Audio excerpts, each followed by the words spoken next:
Well, my name is Azpu rua. I live in Caracas. I have a small NGO. We provide technology tools for Venezuelan civil society, activists, and citizens.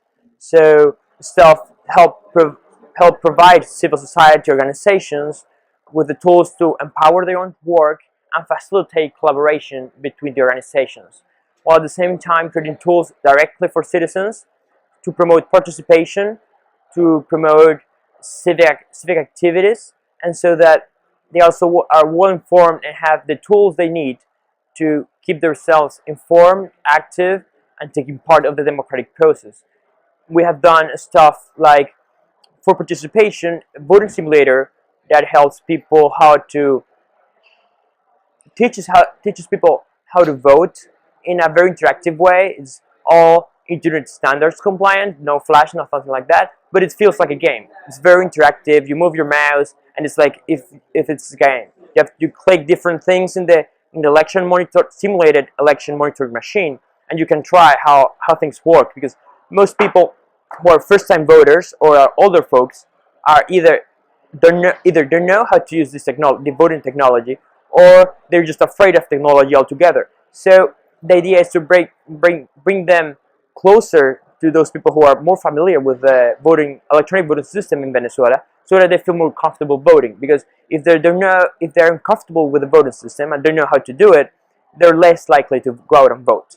We also provide technology and solutions for election monitoring for civil society coalitions. We have made those coalitions happen thanks to projects we lead, and use their expertise to empower the citizens who are actually going out to vote, while also increasing confidence and trust between civil society organizations. Currently, we're working a lot with the increasing and worrisome internet censorship in Venezuela, which is growing not only in size but in complexity really fast. The recent wave of internet censorship was sparked by recent wave of protests that often turn to violence, and with lots of people, citizens and formal journalists, taking images and videos of what's going on.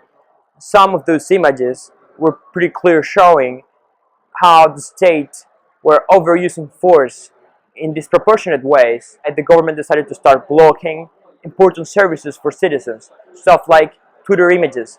For almost 2 days, Twitter images were blocked in Venezuela, confirmed by Twitter themselves and investigation we have done. And that sparked so much interest in VPNs and other circumvention technologies. But the fact of the matter is that this is state action trying to prevent citizens to be informed, and preventing citizens to speak out and let the rest of the world know what's going on. So we that are not part of the current conflict, we strongly support the right of citizens to express themselves regardless of their political position. So we're not only trying to teach people how to use circumvention technologies, we're also documenting the cases of internet censorship and try to stop this, try to create a movement of people that create pressure to the responsible agencies in the government so that internet censorship can be stopped, and we can continue to exercise our human rights online. With the lack of plurality in Venezuelan media, the internet has become extremely important for citizens to become informed, especially when it comes to real-time news. Because we lost in Venezuela the ability to have media covering stuff like protests in real time, like even from pro-government side or pro-opposition side, stuff like, look what's going on behind me, this is the current situation, like you will see in most countries. We don't have that anymore. Slowly, all the private media have become self-censored because of fear of losing their licenses, as it happened once to the most widely watched TV network in the country. So they're all real afraid of losing licenses, so they just don't get into politics and news at all, or they do it at the bare minimum they can allow themselves. And there's only one news channel who was openly covering pro-opposition stuff. It wasn't an independent media. It was a pro-opposition media for sure. It wasn't very well balanced. It was more balanced than the state media, but it wasn't balanced really for international standards. However, it was a window for part of the Venezuelan population who only had that media to represent themselves and their views. At the moment, there's no such thing. All you had in TV is media who is not willing to cover that kind of information, and media who is willing to cover it only after the fact, and more as opinion pieces and not as actual news. So not showing this is what happened, this is a video, only like very editorialized information with opinions and not so much about the facts and what's going on. So like very edited videos with dark music and like looping small parts of a video with really dark music that has like sounds so ominous. But it's really, I mean, that's not really news. I mean, that's you're manipulating too much the actual real to say you're saying news. I mean, that's more opinion than news from my point of view.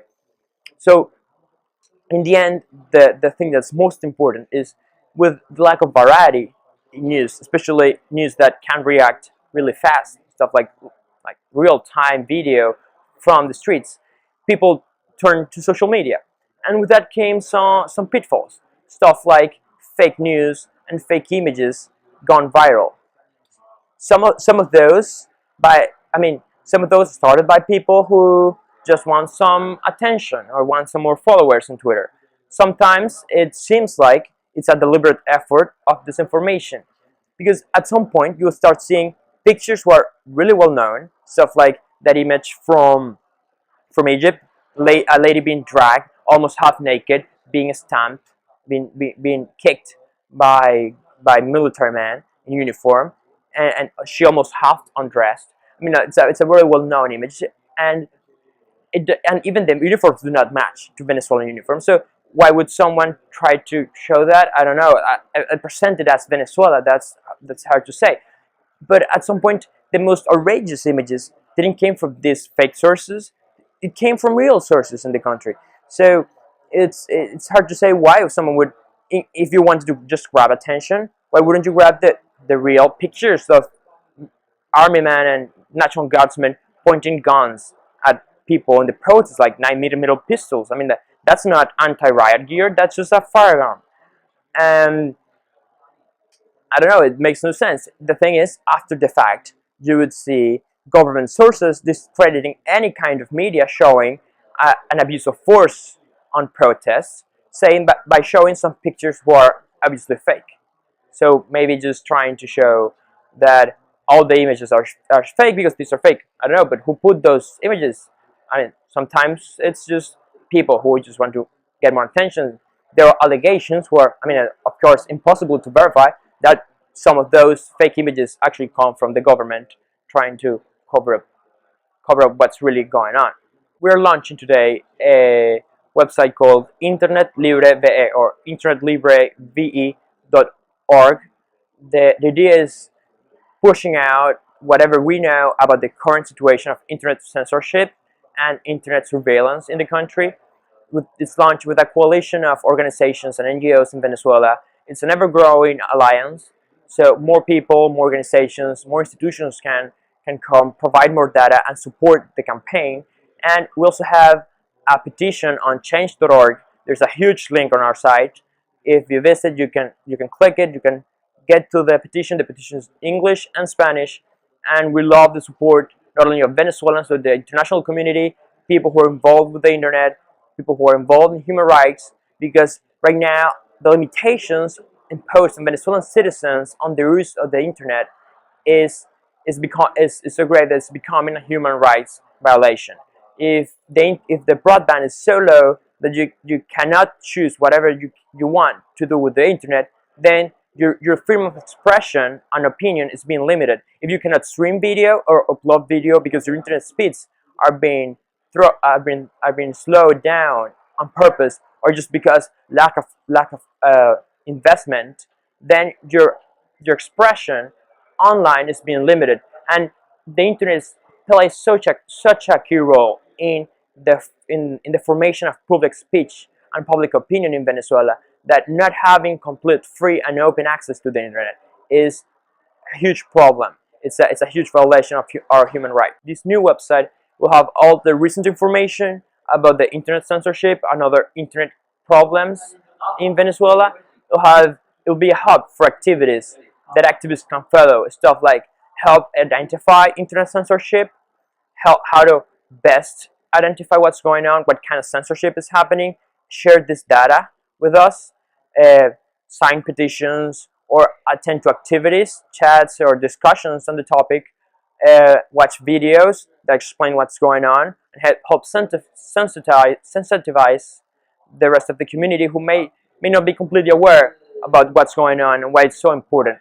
And at the same time, show the raw data of our investigations so that other people can continue this research, and we can feed their own research into our databases so that there's the very the best picture, to get the most complete picture we can on internet censorship issues in Venezuela.